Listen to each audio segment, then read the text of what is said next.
चला तर आज बनवली आहे गरमागरम खमंग अशी कुरडईची भुर्जी। सिंपल अशी, कुठलाच मसाला न वापरता चटपटीच भाकरी बरोबर खा, पोळी बरोबर खा, नक्कीच आवडेल। नक्की बनवा।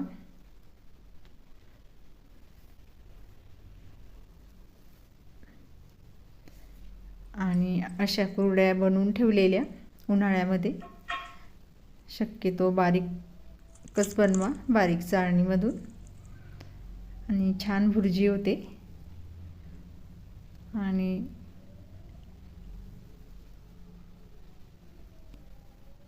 पाण्यामध्ये 2-3 तास भिजवून ठेवायच्या कुरडया।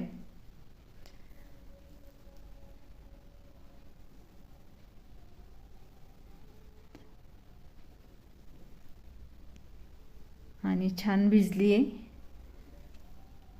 त्यामधलं पाणी निथळून घ्यायचं।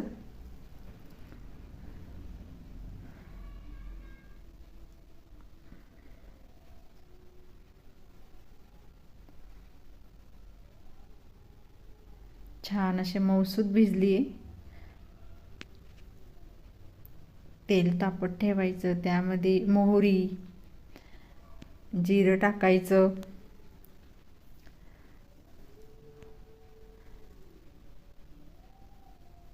कढीपत्ता टाकायचा, आणि यामध्ये भरपूर कांदा टाकायचा। मी 2-3 कांदे कट केलेले।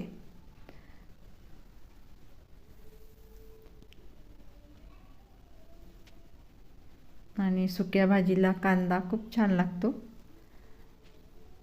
आणि कांदा खूप असा अर्धा कच्चा ठेवायचाच नाही, छान असा लालसर होऊ द्यायचा कांदा, त्याची चव छान लागते कोरड्या भाजीला। आणि छान असा लालसर झाला आहे कांदा।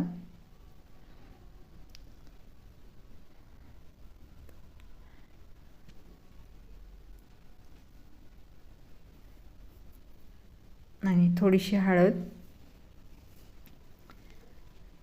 त्यामध्ये जाणार लसूण चटणी कोरडी आणि जाडसर अशी कुटून घेतलेली।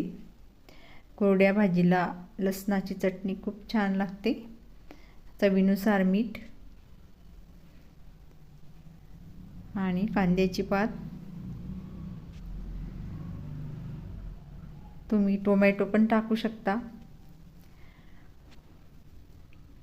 आणि छान अशी कांदा पात, लसूण चटणी आणि सर्व साहित्य असं छान असं खमंग भाजून घ्यायचं।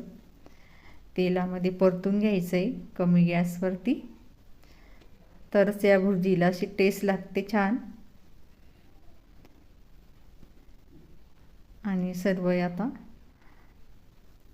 छान झालाय मसाला, सर्व कांदा वगैरे, आणि त्यामध्ये भिजवलेली कुरडई परतून घ्यायची।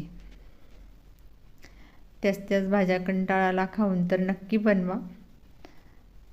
आणि प्रत्येकाच्या घरी असतेच कुरडई बनवलेली उन्हाळ्यामध्ये, आणि पौष्टिक पण असतात हा चीक कसा कुरडईचा।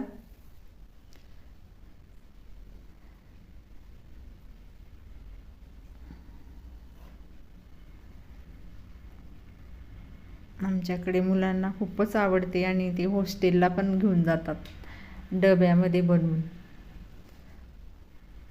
आणि आवडीने खातात। बाजरीची पण छान लागते, बाजरीची कुरडई।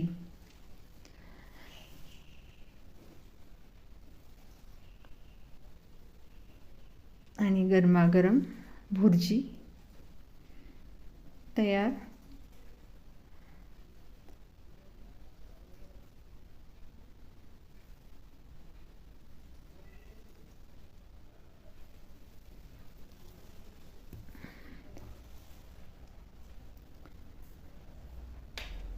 गरमागरम चटपटीत सिंपल अशी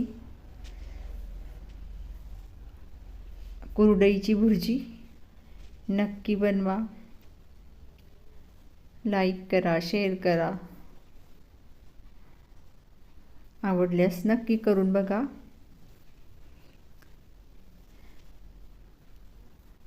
थँक्यू.